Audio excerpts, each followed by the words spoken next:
We are gliding across the Sulu Sea, in the Philippines, north of the large island of Palawan.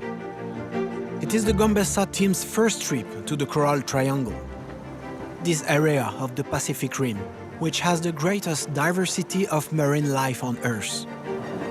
Thanks to Blancpain Ocean commitment, we are here to explore and study a tiny island whose ecosystem is under restoration. The island is called Pangatalan.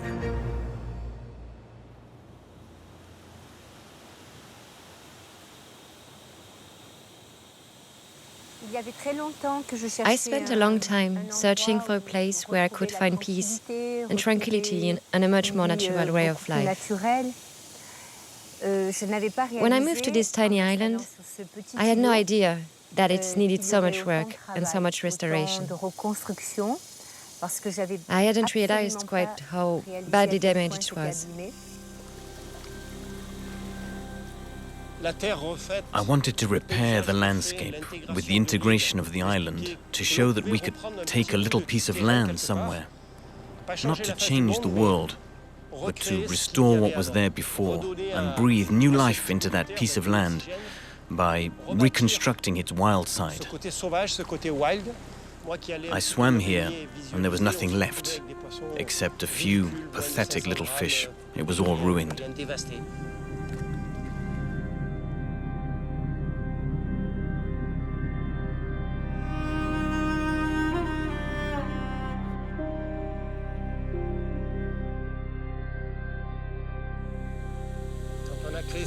When we first arrived on the island, the land was very eroded and damaged. We decided to press on with the project and to go for it. We joined forces with Thomas, a young marine biologist we met in El Nido.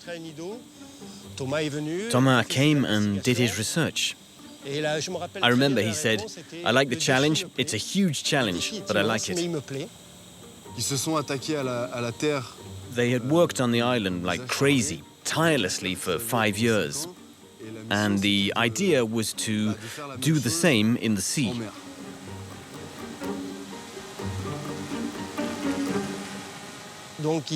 So he came up here to survey the area, because before doing anything, we had to understand the ecosystems and the state they were in, and what were and still are the pressures on this island. I needed to map the ecosystems, especially here where it is shallow. We used aerial photos to mark out all the ecosystems, then diagnose the health of each one to see where the problems were.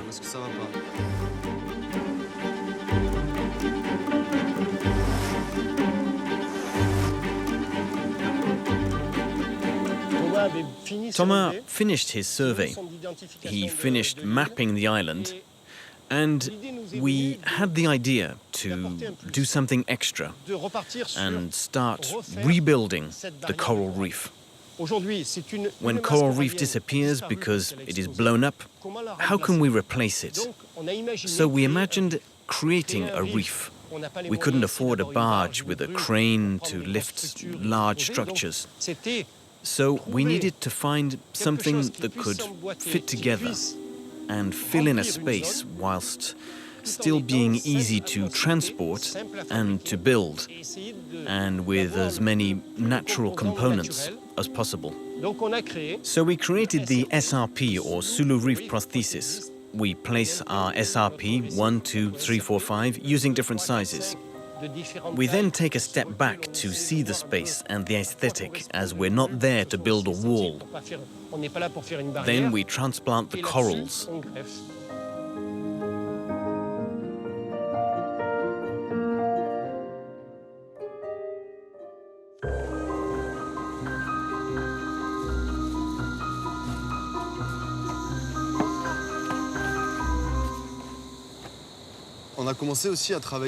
We've also started working with partners who work on other things, especially Eco-Océan, who work a lot on restoring fish populations. When they came to see us here, the first thing they said to us was that our reef works well for coral. because it grows and there is a low mortality rate, so it works. On the other hand, our structures were quite empty. We recommended complicating it underneath so it could also protect small prey from larger predators. It was done here on the island. We gave them the idea of filling this space under the SRP.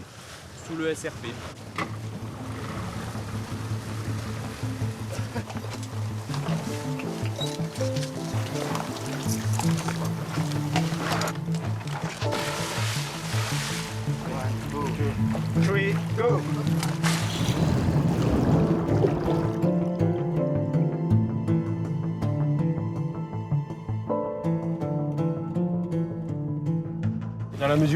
Once in the water, it just needs to be positioned. With the balloon, they can place it exactly.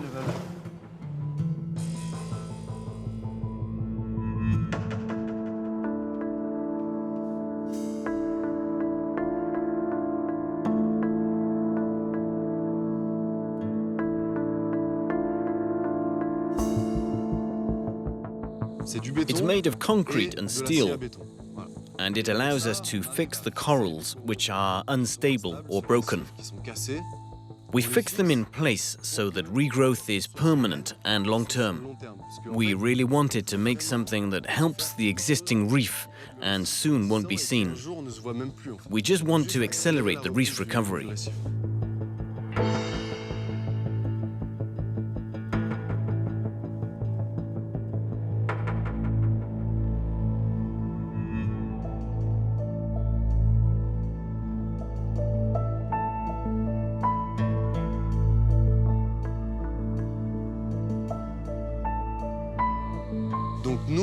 Our idea was just to take the unstable corals, which are struggling and in a delicate situation, and fix them in place so that they can grow in the way they need to. We would never dig away at healthy corals, which are solid and stable. We don't touch those. All we want is natural regrowth of the unstable corals.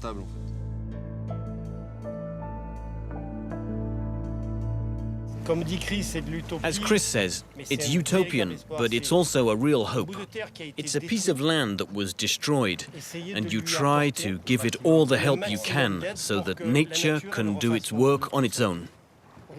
We have a 98% success rate for each transplant, without any plastic or any chemical components. It's 100% organic. The idea is to return to this reef.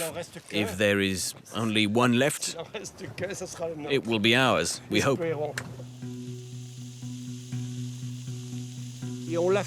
We did it at our level and with our own ideas, by trying to respect nature, the ocean and the corals. All we want to do is to try and change things.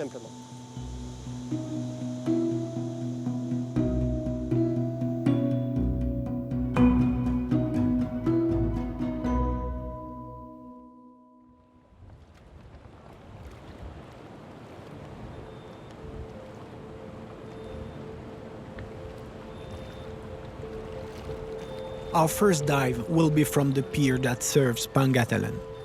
We aim to make an inventory around the whole island.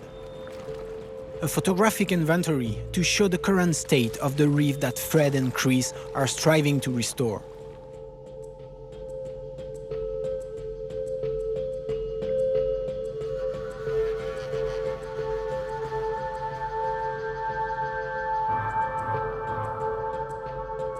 This reef has suffered. For decades, it was fished using dynamite and cyanide. But not anymore, since Fred, Chris and Thomas managed to create a marine protected area, forming a 300-meter wide ring around Pangatalan Island. Life is returning. But there are no large fish, proving that protection is only recent. The water is murky, and it makes taking photographs difficult. But there is life here, and it is surprisingly diverse. I want to shine a light on the survivors, the resistant heroes of this biodiversity that can now flourish once again.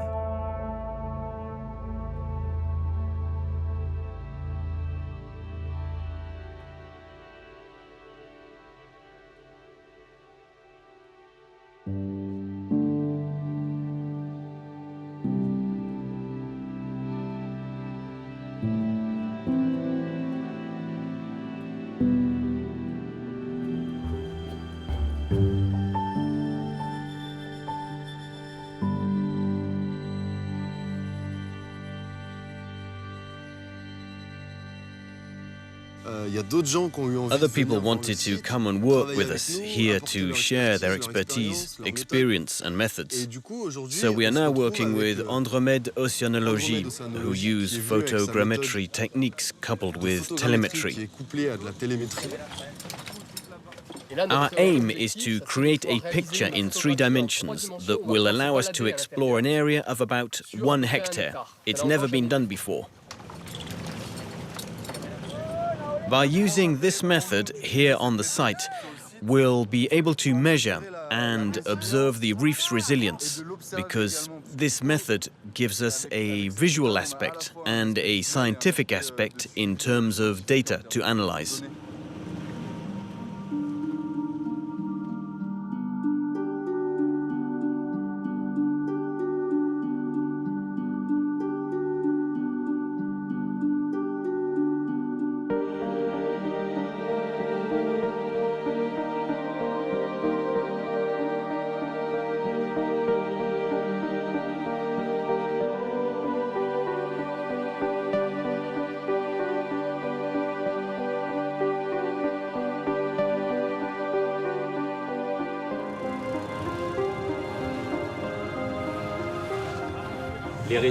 The reefs in the Philippines have been damaged by blast fishing. There are reefs where the habitat was quite damaged. As a result of overfishing, there are fewer adult fish producing fewer larvae. In the end, fewer and fewer make it past the very young stage. That's the one we need. Yeah. Voilà.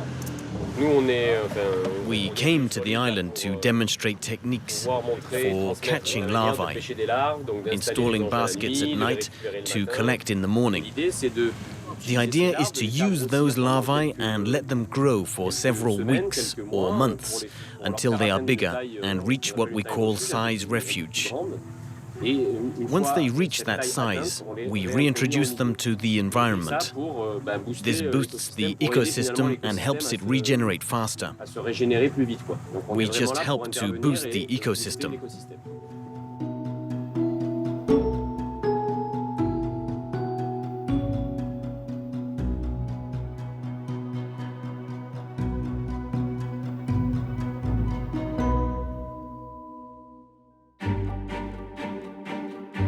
During our first night dive, we finally find our perfect ambassador, an unusual and surprising animal who could come to symbolize this convalescing paradise. The horseshoe crab, marine arthropods which have barely evolved in 200 million years.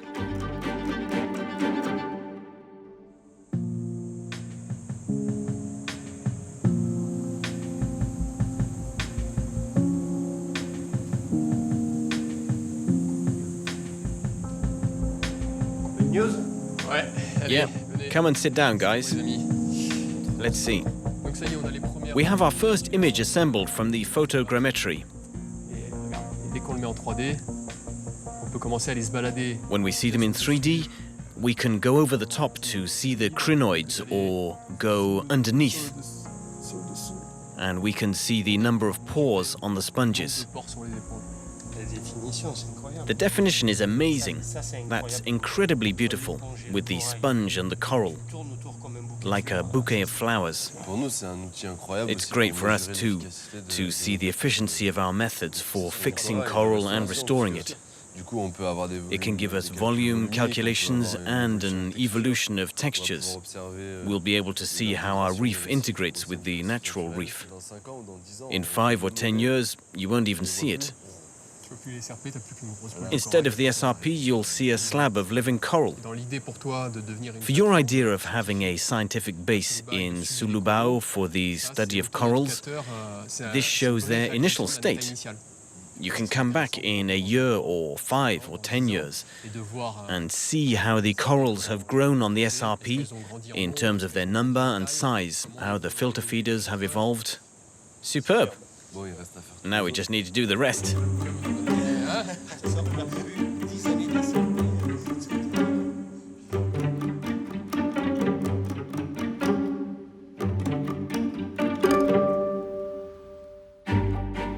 Photographing beautiful parts of the underwater world is a privilege. But actually, it's also easy. Here, it's not easy, it's different. I'm not faced with a natural monument, but the foundations of a garden under reconstruction. Artistically, the task here is more difficult, but it is also more challenging and, of course, necessary.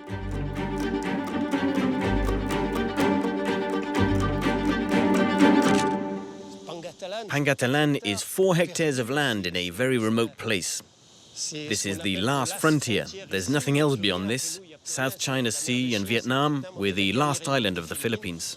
Laurent agreed to do an exploratory mission on horseshoe crabs, and that brings us a small bonus. If people in Paris, Switzerland or Belgium are talking about crabs from Pangatalan Island, they will also talk about coral restoration. So we say a big thank you to him. The dream is still alive.